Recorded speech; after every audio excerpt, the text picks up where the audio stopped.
y a plus de 2600 ans, au cœur du Proche-Orient antique, un roi régnait d'une main de fer et d'une obsession de domination absolue.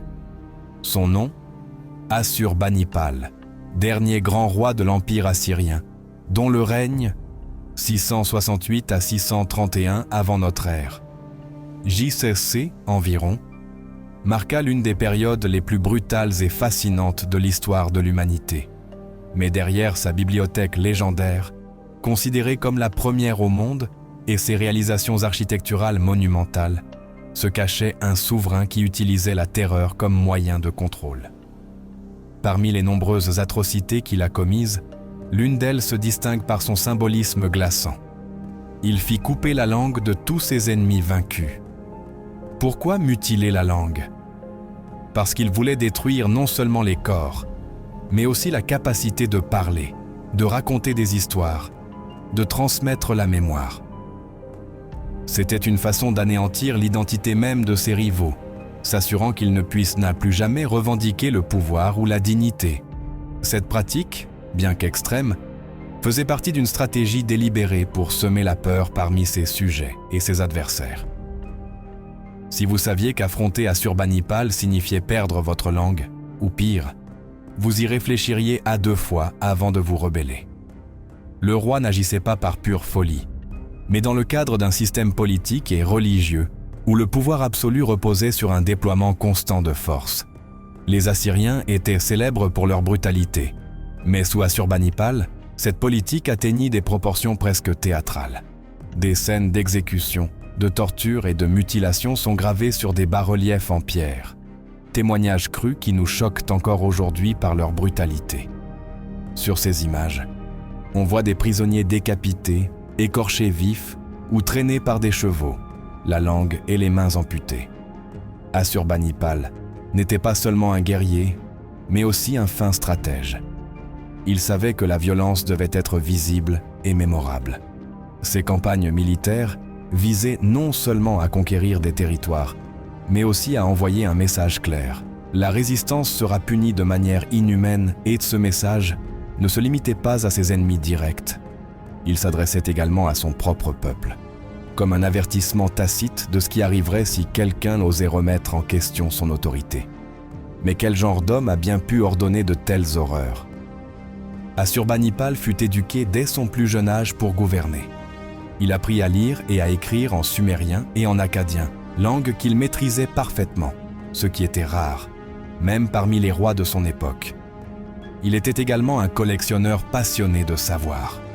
Le célèbre bibliothèque de Ninive, découvert au XIXe siècle et composé de milliers de tablettes cunéiformes, fut créé par lui. Il abritait des textes médicaux, astronomiques, littéraires et magiques, dont le poème épique de Gilgamesh, l'une des plus anciennes œuvres de la littérature mondiale. Cette dualité est fascinante. Un homme cultivé, avide de savoir, capable d'écrire des poèmes et d'entretenir une correspondance raffinée avec ses généraux, et en même temps responsable de certaines des formes de violence institutionnalisées les plus extrêmes jamais enregistrées. Ce n'est pas un hasard si sa figure a été comparée à d'autres dictateurs au cours de l'histoire, ceux qui ont utilisé la culture et la terreur comme les 2 faces d'une même médaille. La question se pose alors, comment un tel homme a-t-il pu exercer un tel pouvoir? La réponse réside dans la structure de l'Empire assyrien, fondée sur une administration centralisée et un réseau d'espionnage et de propagande sans précédent. Assurbanipal disposait d'informateurs partout, et toute rumeur de trahison était rapidement étouffée grâce à une conduite exemplaire. De plus, il se présentait à son peuple comme l'élu des dieux, en particulier Assur, la principale divinité du panthéon assyrien. Sous cette image divine, ses actions, aussi brutales soient-elles, étaient justifiées comme nécessaires au maintien de l'ordre cosmique. Mais même les empires les plus puissants ont leurs limites. L'héritage d'Assurbanipal fut aussi immense qu'éphémère. Après sa mort, l'empire assyrien commença à s'effondrer. En quelques années seulement, Ninive, sa glorieuse capitale, fut pillée et détruite par une coalition de Babyloniens, de Mèdes et de Scythes. La chute fut telle qu'à ce jour, Ni sa tombe, ni aucune trace physique définitive de son corps n'ont été retrouvées. Une fin cruelle et ironique pour celui qui a consacré sa vie à effacer la mémoire de ses ennemis. Cependant, bien que son corps ait disparu, sa voix continue de résonner sur les tablettes d'argile qui ont survécu au feu et au temps. Ces mêmes tablettes qui relatent ses victoires et ses cruels châtiments.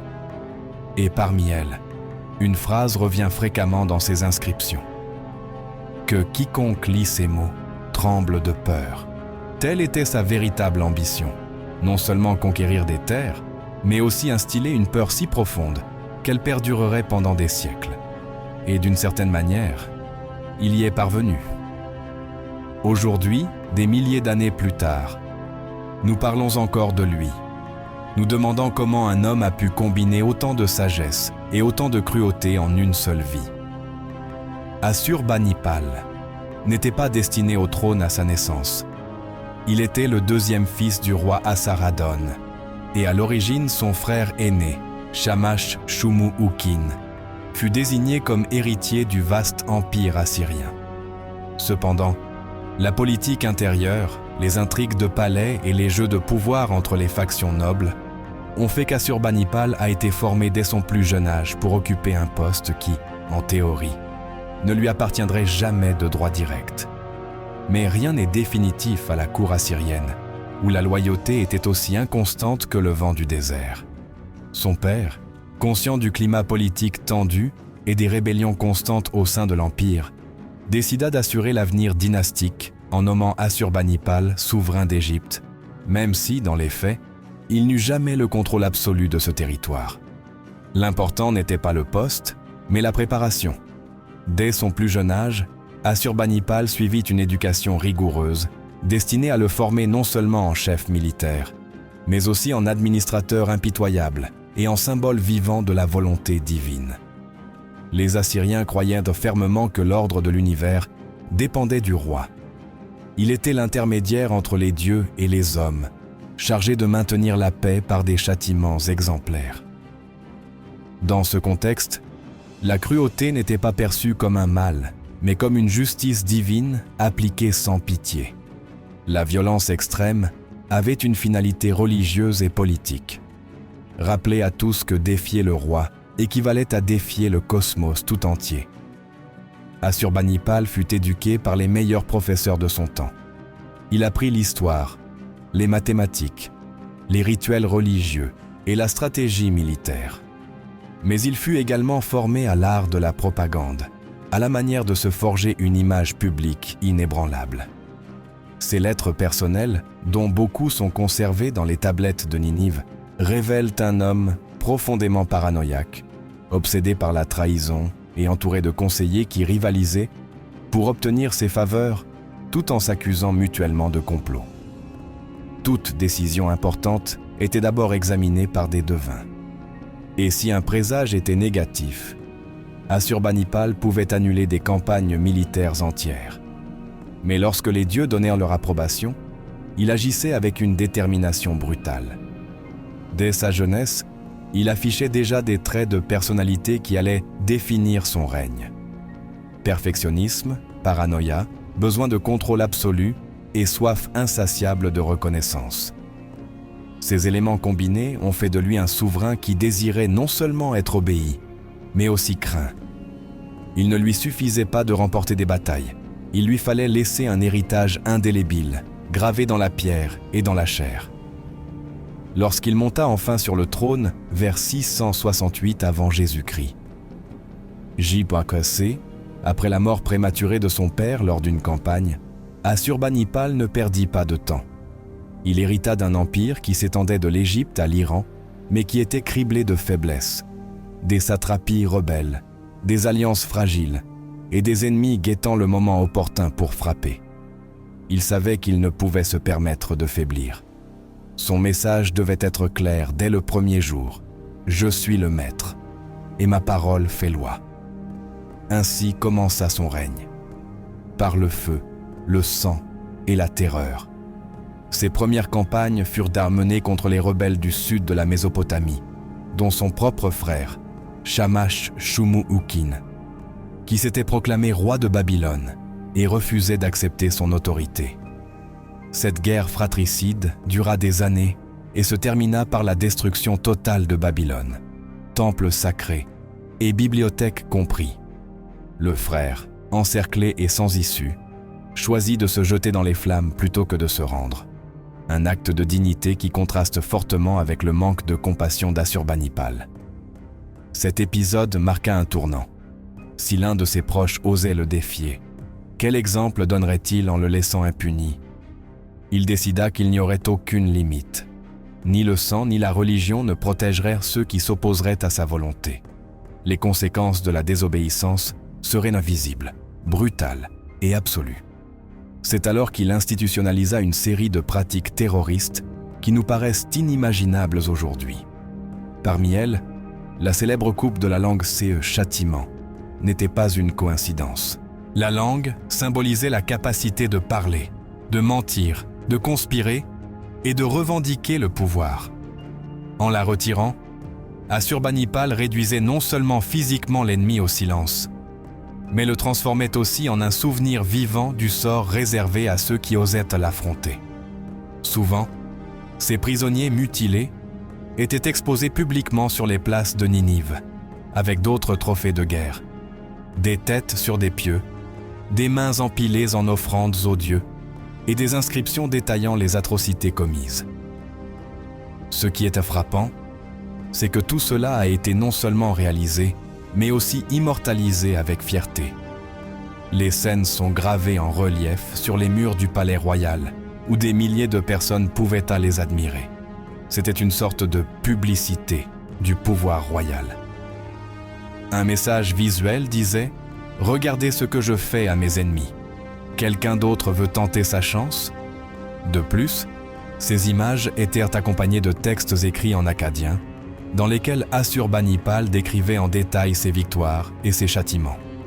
Il employait un langage grandiloquent, presque épique, se comparant aux lions, aux aigles et à d'autres créatures dominantes de la nature.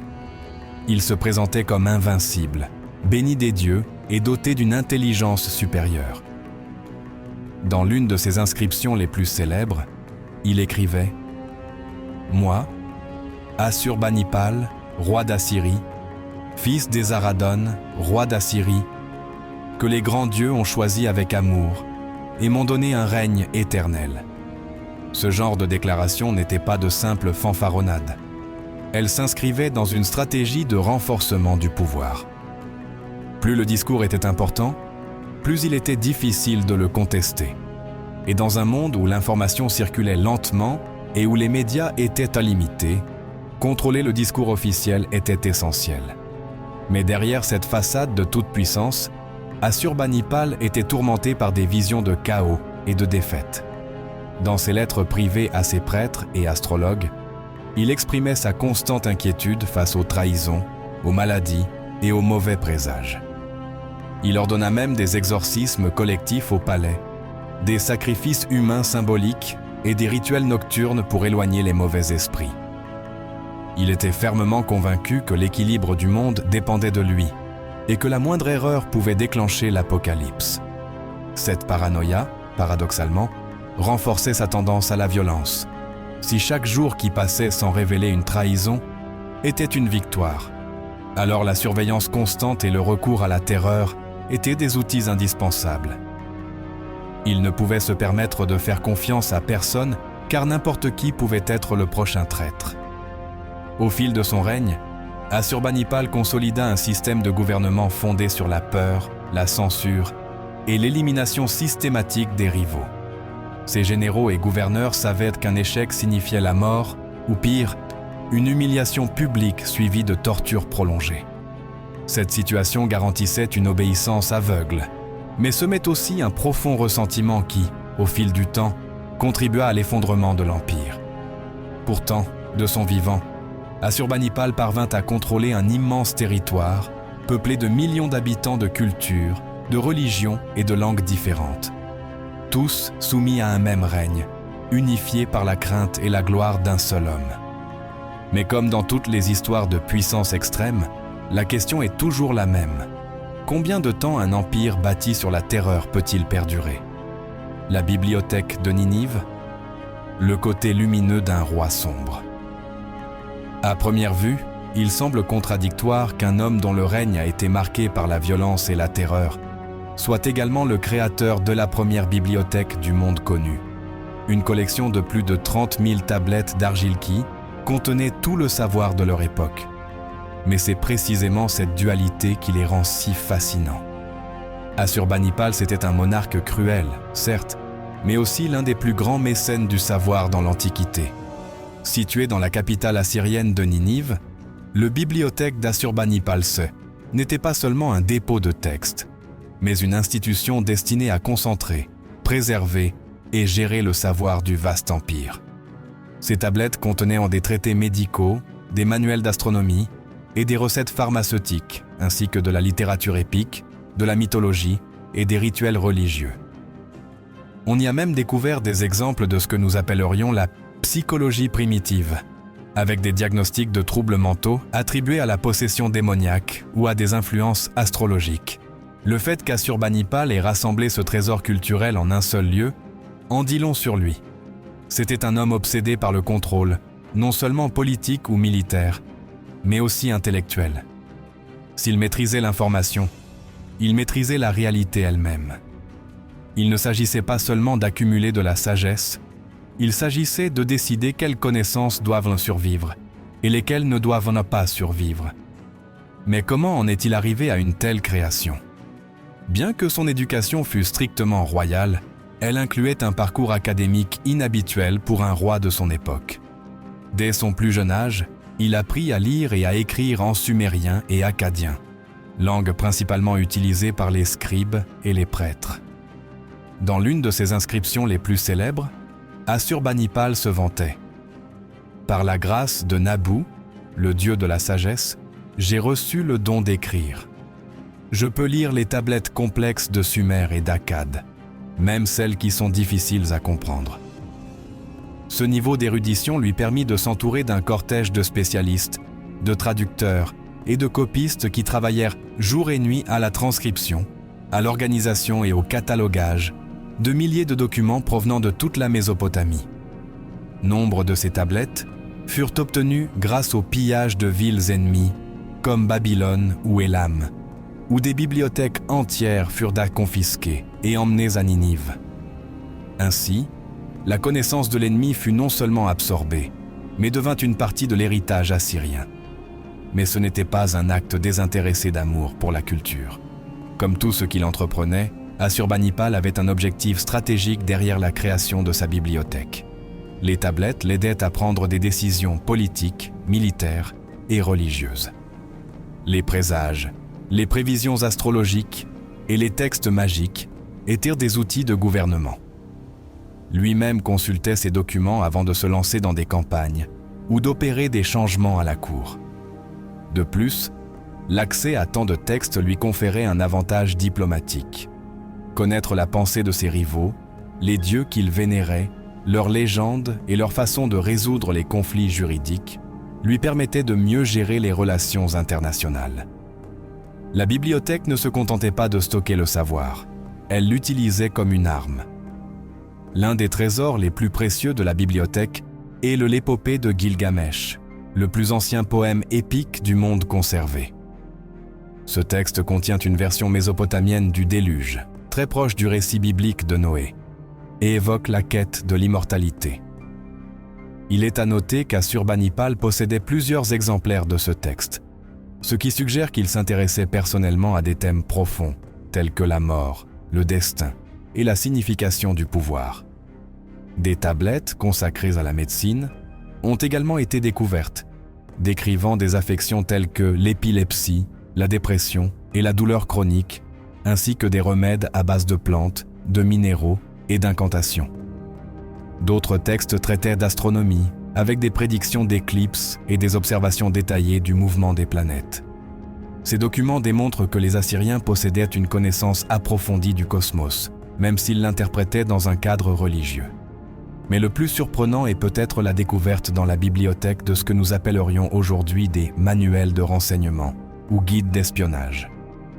Certaines tablettes contiennent des instructions sur la manière de recruter des informateurs, de détecter les trahisons et de semer la discorde entre ennemis. Cela confirme qu'Assurbanipal surveillait non seulement son peuple, mais qu'il développait également un réseau de renseignements sophistiqué qui opérait dans tout l'Empire et au-delà. Tout cela soulève une question intrigante. Assurbanipal était-il un véritable amoureux de la connaissance ou l'utilisait-il simplement comme un moyen de maintenir sa domination absolue? La réponse est probablement les deux. C'était un homme cultivé, certes, mais aussi profondément pragmatique. Sa bibliothèque n'était pas un don altruiste à l'humanité, mais un outil de pouvoir, tout comme ses armées ou ses châtiments brutaux. Pourtant, paradoxalement, grâce à cette obsession du contrôle, une grande partie du savoir sumérien, babylonien et assyrien nous est parvenue lors de la destruction de Ninive vers 612 avant Jésus-Christ. Jour avant Jésus-Christ, lors de la chute de l'Empire assyrien, la bibliothèque fut ensevelie sous les décombres. Pendant des siècles, elle resta cachée, protégée par les ruines mêmes qui scellèrent dans son destin. Elle fut découverte par hasard au XIXe siècle par des archéologues britanniques effectuant des fouilles dans l'actuel Irak. Et bien que de nombreuses tablettes aient été retrouvées endommagées, suffisamment de tablettes ont survécu pour que nous puissions aujourd'hui lire des mots écrits il y a plus de 2500 ans. Parmi eux, on peut entendre la voix d'Assurbanipal, qui a écrit « J'ai rassemblé dans mon palais des tablettes de toutes sortes, destinées à l'instruction et à l'enseignement. J'en ai pris soin, et j'ai ordonné qu'elles soient copiées et conservées. » Ces mots, gravés dans l'argile, sont la preuve que même dans l'obscurité du pouvoir absolu, un rayon de lumière peut surgir. Assurbanipal a non seulement bâti un empire fondé sur la peur, mais aussi un héritage intellectuel qui continue de nous inspirer. Sa bibliothèque ne contenait pas que des histoires, gardées la mémoire humaine. Et ainsi, tandis que les corps de leurs ennemis ont disparu et que leurs guerres sont devenues des anecdotes historiques, ces tablettes continuent de parler, révélant au monde qui était ce roi qui ordonna que les langues soient coupées et qui ordonna également que les paroles soient gardées. Les tortures d'Assurbanipal. Comment la terreur est devenue une politique officielle. S'il y a quelque chose qui définit Assurbanipal en tant que dirigeant, au-delà de son intelligence ou de son obsession pour la connaissance, c'est l'utilisation systématique de la terreur comme outil de contrôle politique. Sous son règne, la violence cesse d'être une ressource occasionnelle et deviendant une pratique institutionnalisée. Une partie fondamentale de sa stratégie consiste à maintenir un empire vaste et diversifié, menacé en permanence par des rébellions internes. La torture n'était pas seulement une forme de punition, c'était un message, un spectacle destiné à impressionner, humilier et paralyser psychologiquement tout ennemi potentiel. Sur les murs de ses palais, sur les tablettes d'argile et dans les récits de ses généraux. Il est évident qu'Assurbanipal ne se contentait pas de tolérer ces actes. Il les a commandés personnellement. L'une des pratiques les plus effrayantes qu'il a menées était la mutilation rituelle des prisonniers de guerre et des traîtres politiques. Parmi les formes de punition les plus courantes, on trouve tirer la langue. Comme nous l'avons déjà mentionné, l'un des symboles les plus puissants du contrôle total sur un ennemi était de le priver de la parole. En lui coupant la langue, Assurbanipal garantissait que l'homme ne pourrait plus jamais revendiquer honneur, autorité, ni même se défendre. C'était une façon de l'anéantir symboliquement et physiquement. Arracher les yeux, la cécité, était considéré comme une forme extrême de déshumanisation.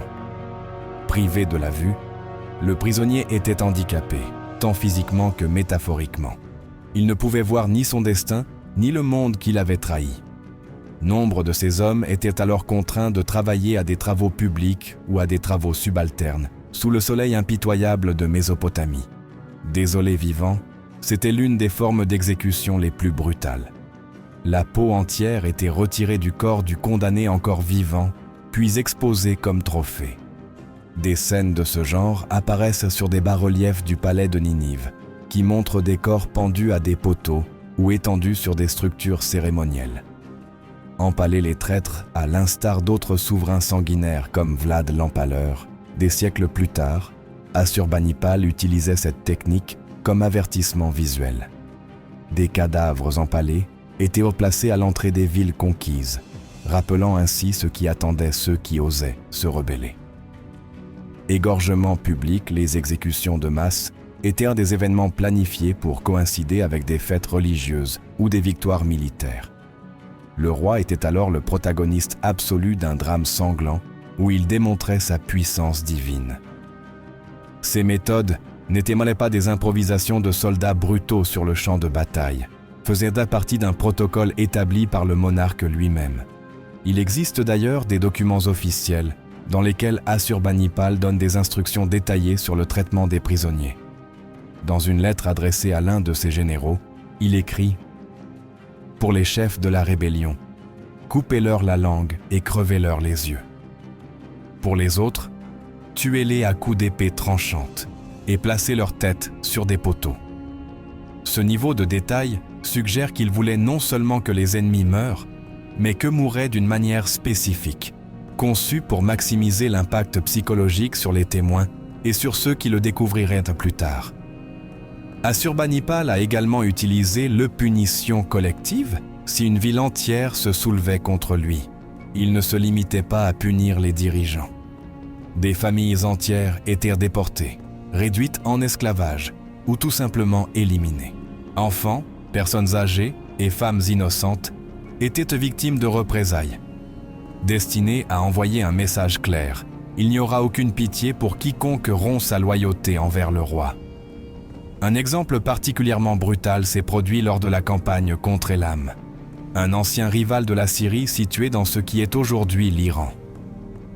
Après une série de conflits prolongés, Assurbanipal décida d'envahir l'Élam et de le détruire complètement. Ses troupes pillèrent tour des temples, incendièrent des villes et tuèrent sans discrimination. Dans une inscription triomphale, le roi décrit ainsi sa vengeance. « J'ai décapité leurs rois et les ai pendus dans mes tentes. J'ai écorché vifs les survivants et recouvert les murs de ma ville de leur peau. » Cette phrase révèle non seulement son sadisme, mais aussi sa capacité à utiliser l'horreur comme propagande. Il ne voulait pas seulement gagner la guerre, il voulait que tout le monde le sache. Exactement ce qu'il a fait à Elamson Message était clair.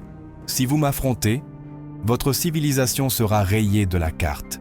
Un autre épisode mémorable fut sa guerre contre son frère Shamash Shumuukin, qui s'auto-proclama roi de Babylone et rompit l'alliance familiale. Pendant des années, Assurbanipal l'assiégea sans pitié. Lorsqu'il prit enfin la ville, il n'y eut aucun répit. Des temples furent détruits, des bibliothèques incendiées et des milliers de personnes exécutées ou réduites en esclavage. Le frère, encerclé et sans issue, préféra se suicider en se jetant dans les flammes plutôt que de se rendre. Mais cela ne suffisait pas à Assurbanipal. Il ordonna de jeter du sel sur les fondations de Babylone, symbole qu'elle ne représenterait plus jamais une menace. Pourquoi tant de cruauté ? Parce que dans l'esprit d'Assurbanipal, la peur était le seul langage universel dans un empire multiculturel, où chaque région avait sa langue, ses dieux et ses traditions. La seule chose que chacun comprenait était la terreur. C'était une forme de communication directe et sans équivoque. Je suis le maître, et si vous me désobéissez, voici ce qui vous attend. De plus, ces pratiques avaient un fondement religieux. Les Assyriens croyaient que le roi était le représentant terrestre des dieux, en particulier Assur, leur divinité principale. Et à ce titre, ils devaient appliquer la justice divine, même si elle était cruelle. Pour eux, la douleur était une forme de purification. Tuer un traître ne consistait pas seulement à le punir, mais à purifier l'ordre cosmique qui l'avait perturbé. Mais derrière toute cette apparente logique religieuse, il y avait aussi une motivation très humaine, la peur constante d'Assurbanipal lui-même. Dans des lettres privées découvertes dans la bibliothèque de Ninive, on peut lire comment le roi exprimait sa paranoïa face à d'éventuelles trahisons, maladies et mauvais présages. Il écrivait à ses prêtres pour leur demander des exorcismes, des rituels de protection et des lectures d'entrailles animales pour prédire l'avenir. Il était obsédé par l'idée qu'un membre de sa cour puisse le trahir. Ainsi, plus il avait peur, plus il devenait violent. C'était un cercle vicieux qui le consumait. Plus il imaginait d'ennemis, plus il avait besoin de les éliminer. Ce faisant, il en générait de nouveaux, ce qui alimentait sa paranoïa. Mais peut-être que la chose la plus troublante dans tout cela est que ça a marché sous Assurbanipal. L'empire assyrien atteignit son extension territoriale maximale. Il régna pendant des décennies sans révoltes internes majeures. Il parvint à unifier des régions disparates sous une volonté unique. Et bien que son héritage fût détruit peu après sa mort, de son vivant, personne n'a osé le défier ouvertement. Aujourd'hui, quand nous voyons les bas-reliefs de Ninive, quand nous lisons les tablettes qui ont survécu, nous comprenons que nous nous trouvons devant un homme qui a non seulement ordonné que les langues soient coupées, il a ordonné que l'histoire même de ses ennemis soit abrégée. Les ennemis d'Assurbanipal, qui a osé défier le roi de la terreur. Tout au long de son règne, Assurbanipal affronta une série de rivaux qui, malgré la peur qu'il inspirait, osèrent défier son autorité. Parmi eux, on peut citer Shamash-Shumuukin, son propre frère, roi de Babylone, qui a brisé l'alliance familiale et a été la cible d'une guerre brutale, qui s'est terminée par son suicide et la destruction de Babylone. Le royaume d'Élam, un ancien ennemi de la Syrie, dont les villes furent pillées et dont le peuple fut anéanti en guise de punition, pour avoir soutenu les rébellions contre le roi assyrien. Les rebelles d'Égypte, où Néchao Ier fut capturé et exécuté après une campagne militaire visant à réaffirmer le contrôle assyrien dans le delta du Nil. Chacun de ses ennemis subit des châtiments exemplaires, mutilations, exécutions publiques, déportations massives. Aucun n'échappa à la colère d'Assurbanipal, qui affirmait « Personne ne lève la main sur moi » et ne survit pour raconter son histoire. La chute de l'Empire assyrien. La faute d'Assurbanipal ou un destin inévitable? Bien qu'Assurbanipal fût le dernier grand roi d'Assyrie, son héritage fut enseveli sous les ruines de Ninive. Quelques années après sa mort, vers 612 avant Jésus-Christ, J-C, une coalition de Babyloniens, de Mèdes et de Scythes, lança une attaque décisive contre la capitale assyrienne. La ville fut pillée, incendiée et entièrement détruite. Certains historiens reprochent à Assurbanipal d'avoir épuisé l'armée par des campagnes incessantes et d'avoir semé la peur au point de générer un ressentiment interne impossible à contrôler. D'autres estiment que la chute était inévitable. Un empire fondé sur la terreur ne peut se maintenir éternellement. Sans un chef aussi puissant que lui, les provinces se sont rebellées, les alliances se sont rompues, et la Syrie a disparu de la carte à jamais. Aujourd'hui, il ne reste que les tablettes, les bas-reliefs sanglants et le nom d'un roi qui avait tout et qui a tout perdu. L'héritage d'Assurbanipal. Entre peur et connaissance, Assurbanipal est resté dans les mémoires comme un paradoxe historique. Un roi cruel qui semait la terreur, mais aussi un protecteur du savoir qui créa la première bibliothèque du monde. Ces actes d'une violence extrême choquent encore aujourd'hui ceux qui lisent ses reliefs ou étudient ses lettres. Cependant, son héritage intellectuel perdure. Grâce à lui, nous connaissons aujourd'hui l'épopée de Gilgamesh, des textes médicaux anciens, des tablettes astronomiques et une connaissance unique du monde antique. Sa bibliothèque était un véritable phare du savoir à une époque dominée par la guerre. Mais il a aussi laissé un sombre message. Le pouvoir absolu, soutenu par la peur, ne dure pas éternellement. Son empire s'est effondré, sa ville a été anéantie et son nom a presque disparu de la mémoire humaine. Bien que son corps n'ait jamais été retrouvé, ses paroles, elles, l'ont été. Et elles continuent de résonner sur les tablettes d'argile, racontant l'histoire d'un homme qui ordonna qu'on coupe les langues, mais aussi qu'on conserve les histoires. C'est là son véritable héritage, l'équilibre entre la barbarie et la sagesse.